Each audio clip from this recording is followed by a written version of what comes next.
The life of a university student is a very interesting construct, from running up and down on assignments, classes at hours at which you prefer to be asleep, the hustle of making some extra cash on the side, and the stresses of just being a young person. These are all shared burden of all students with peer pressure, self-esteem, and changing of social lifestyle. However, there's a group of students who go through much more difficulties. Many students face several challenges when they go to different countries for study. They might have to learn different languages, different etiquette, and social behavior. In Desa University, we call these students international students. We caught up with a few of them to tell us about the experiences in this foreign land and how they're coping so far. Samuel Amaboy, and I've been in Kenya for like 4 years. My name is Kujia Kuror Kwajian. I've been here in Kenya for around 14 years. My name is Moses Senjako. I've been in this country for 3 years now. My name is Mary Magdalene Gumchumbo. I'm a Cameroonian, but I've been out of Cameroon for 17 years. My name is Faith Dion. I've been in Kenya since January 2011. That makes it about 3 years. What the experience that you got from this country? When I came here, I was like a little bit of a kid. So I had a lot of challenges. I'll just say from the word go, that is culture shock and everything. You know, as a kid, you just came from South Sudan. You're trying to play with other kids. And Swahili became a huge challenge with me. That's it, just like any other international students. Well, the experience I've got in this country is learning the new language. I've not really learned the language, but I hope to learn it by the end of this year. And also another experience is getting used to eating the food in Kenya. It's been really wonderful and fantastic. Though it's the same as the one in Uganda, but I'm getting used to making also new friends in Kenya. The first time I stepped out of Cameroon was in Kenya, and it was 17 years ago.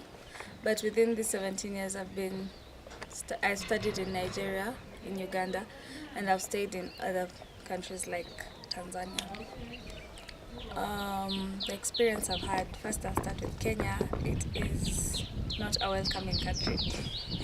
And I remember when I first came here, I was in a school in primary. I was bullied into eating a snail because they said that's the Kenyan spaghetti. Compared to where I come from, okay, I'm Nigerian, I forgot to say. Yeah, so basically the experience about how hospitable Kenyans are was quite amazing.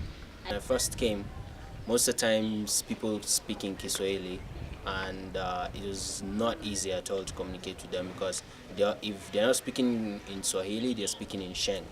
So I speak in English, and they didn't seem to have much interest in trying to get to know me or wanting to teach me the language. The way people live in Kenya is not the way we live in South Sudan. Yeah, things are so different. Here you find that people are not so social. That's what I got. Are not so social. In South Sudan you are free. Talk to everybody. But when you come to Kenya, there's some kind of restriction. Food also was a bit challenging, but not very challenging, like ugali and sukuma. That just didn't work well with me at all. Daystar University has an association that focuses exclusively on the international student. What exactly are the tasks of this association? Well, the tasks for the international students office is to make sure that all international students are staying validly within their country and integrating them into the school community as a whole. So therefore we mainly take care of documents such as the KPP, which stands for the Kenya Pupil Pass, and therefore we have to make sure that it's updated and that all international students have one and know its importance. And also we focus on helping international students against factors such as culture shock, and also making friends within Daystar as a whole. Do you organize activities to unite these students and offer a feel of home away from home? What activity are these? Yeah, currently we're trying to do a lot of such activities. not so long ago we had the Isado Festival, which was a week-long activity, and that was mainly to make sure that Kenyans are aware of international students within Daystar University, and also to get them to learn about different communities that are within Daystar University. And also we plan to do further activities to help international students, new international students and continuing international students to better interact with Kenyan students, such as we're preparing a musical that is coming out very soon, and also we're going to do a bonfire, which is normally great fun.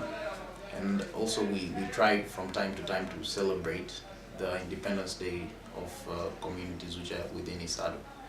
Okay, thank you so much. You're very welcome.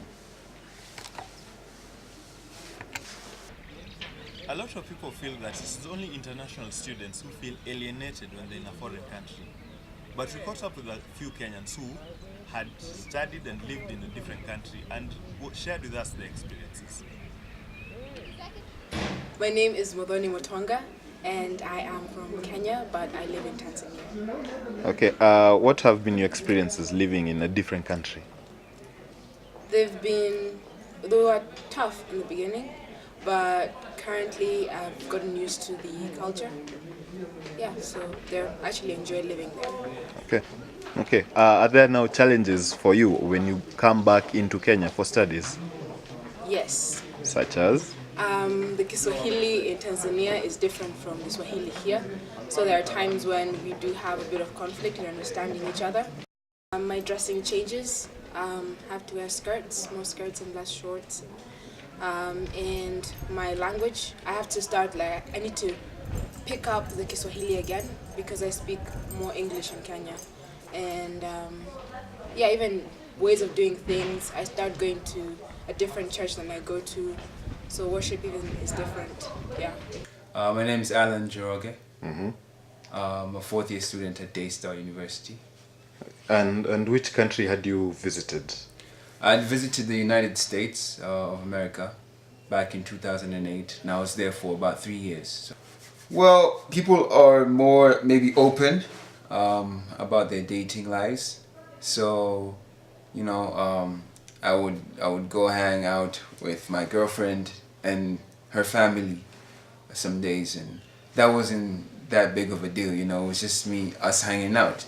But here in Kenya, you know, I think it's becoming more like the US, but originally we had that picture where, you know, you don't come home with a boy or a girl, you know, or your boyfriend or your girlfriend, just casually to meet your folks, you know, unless maybe you want to marry them or something. So we did have that difference. Things. Were there changes that you had to readjust to in Kenya? Yeah, definitely. But it wasn't really so much of readjusting. It was just like, you know, remembering. Because I think the first time I was actually the day I was picked up from the airport, it was kind of crazy because we were driving back home and we used Mombasa Road to get home. So someone just came out of nowhere and cut us off, like, you know, just came right in front of our car. And you know, that's something that doesn't happen every day. The US people, I think, are more civilized on the roads. Do people treat you differently after you came back to Kenya?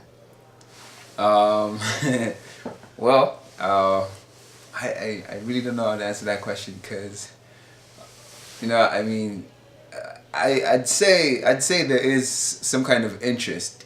People do show some kind of interest when they maybe hear you speaking differently, or maybe when you have an accent, or you tell them, oh, you know, I used to live in the US for a while.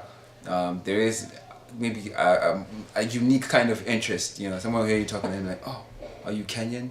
You know, and yeah, but it's not that big of a deal, man. It's okay with me.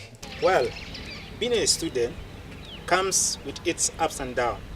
Being in a strange country has its challenges. Being both can be stressful, whether you are at home or not. Try and make it home and away from home for someone else. Thanks.